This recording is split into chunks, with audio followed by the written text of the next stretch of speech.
అందరికీ నమస్కారం. కున్సెట్ శ్రీనివాస్ ఛానల్ చూద్దాం. ఫస్ట్ టైం చూసినప్పుడే సబ్స్క్రైబ్ చేసుకుని బెల్ సింబల్ ప్రెస్ చేయండి. మరి 1700 వీడియోలు ఉన్నాయి. మీకు మంచి సమాచారం లీగల్గా లభిస్తుంది. ఈ కేసు చాలా విచిత్రంగా ఉంటుంది. ఈ వీడియోని పూర్తిగా చివరి వరకు చూడండి. దీనివల్ల చాలా కేసులు మీకు సాల్వ్ అయ్యేటువంటి పరిష్కారం లభిస్తుంది కేసులకి. అంటే ఎలాగ కేసులు ఉన్నాయి, కోర్టులు పోలీసులు ఎలా ఉన్నారన్న సంగతి కూడా మీకు తెలుస్తుంది. భర్త నుండి విడిపోయి, భర్త కాదని ప్రియుడితో వెళ్ళిపోయి ప్రియుడితో ఉండాలని చెప్పి ఉద్దేశంతో చనిపోయినట్లు నాటకం ఆడితే పోలీసులు భర్తను అరెస్ట్ చేసి జైల్లో పెట్టారు. 2 సంవత్సరాలు జైల్లో ఉండిపోయాడు. 2 ఏళ్ల తర్వాత అతను బెయిల్ మీద బయటకు వచ్చాడు.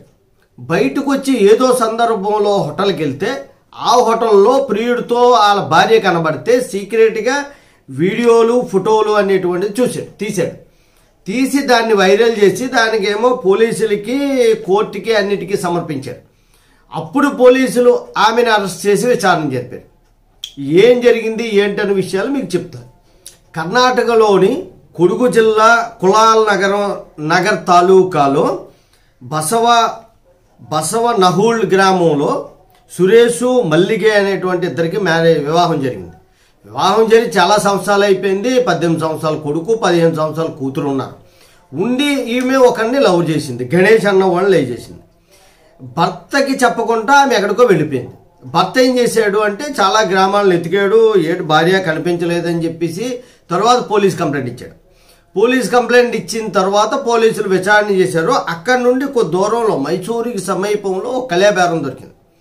కళేబరం దొరికితే ఆ కళేబరం మీద ఉన్న దుస్తులు అవన్నీ చూపిస్తే ఇవి నా భార్య కాదు అని చెప్పాడు. కాదని చెప్పినప్పటికీ ఇవి నీ భార్యే, నువ్వే హత్య చేసావు అని చెప్పేసి ఆయన తీసుకొచ్చి లోపల వేసారు. కేసు కట్టేసి పోలీసులు 2 సంవత్సరాల తర్వాత వాడు బెయిల్ మీద వచ్చాడు. విచిత్రం చూడండి. ఏమీ చూడకుండా వాళ్ళు కేసు కట్టారు. మేజిస్ట్రేట్ రిమాండ్ ఇచ్చేసాడు. అలా జైల్లో ఉండిపోయాడు బెయిల్ ఇవ్వకుండా. ఇది మన కోర్టుల తాలూకా నిర్వాహకం. ఇస్తే ఎప్పుడైతే 2 సంవత్సరాల తర్వాత బయటకు వచ్చి ఫోటోలు వీడియోలు తీసి వైరల్ చేసి అవి పోలీసులకి కోర్టుకి సమర్పించాడో అప్పుడు బయటపడింది ఆమె నా భార్య కాదు, చనిపోయిన ఆవిడని చెప్పేసి. అప్పుడు పోలీసులు ఆ విచారణ చేసి మళ్ళీ ఆమెను తీసుకొచ్చి మళ్ళీ కోర్టులో ప్రవేశపెట్టారు. దానికి మళ్ళీ రిమాండ్ ఇవ్వడం అనేటువంటిది జరిగింది. అయితే వాడు నా పిల్లం కాదురా బాబు అని చెప్పినా సరే, అలాగే నేను హత్య చేయలేదని చెప్పినా సరే ఏం విచారణ చేయలేదు.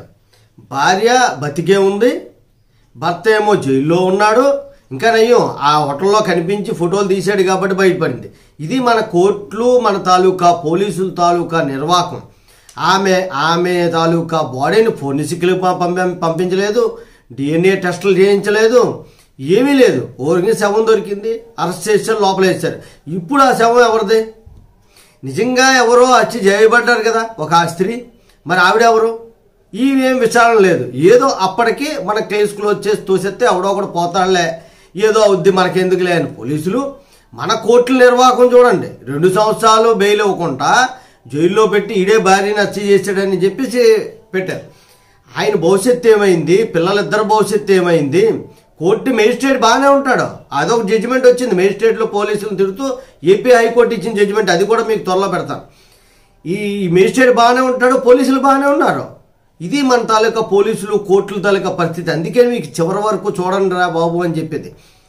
ఇలాగానైతే ఎంత అన్యాయం జరుగుతుంది. ఒక నిర్దోషి 100 మంది నిర్దోషులు తప్పించుకున్నా పర్లేదు, కానీ ఒక నిర్దోషికి శిక్ష పడకూడదు అని చెప్పేసి మనం రాసుకున్నాం రాజ్యాంగం, ఈ కథలన్నీ చెప్పుకుంటాం. కానీ నిర్దోషులకే శిక్ష పడేటట్టుగా ఇన్వెస్టిగేషన్ జరుగుతుంది. ఇన్వెస్టిగేషన్ సరిగ్గా జరగట్లేదు, కోర్టులు వెరిఫికేషన్ కూడా జరగట్లేదు. దానివల్లే ఇలాంటి తప్పుడు కేసులు అనేటువంటిది నమోదవుతున్నాయి. చాలా సందర్భాల్లో చెప్పాను.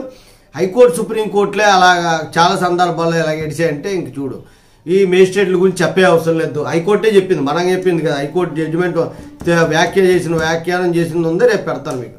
జై హింద్, భారత మాతా కీ జై.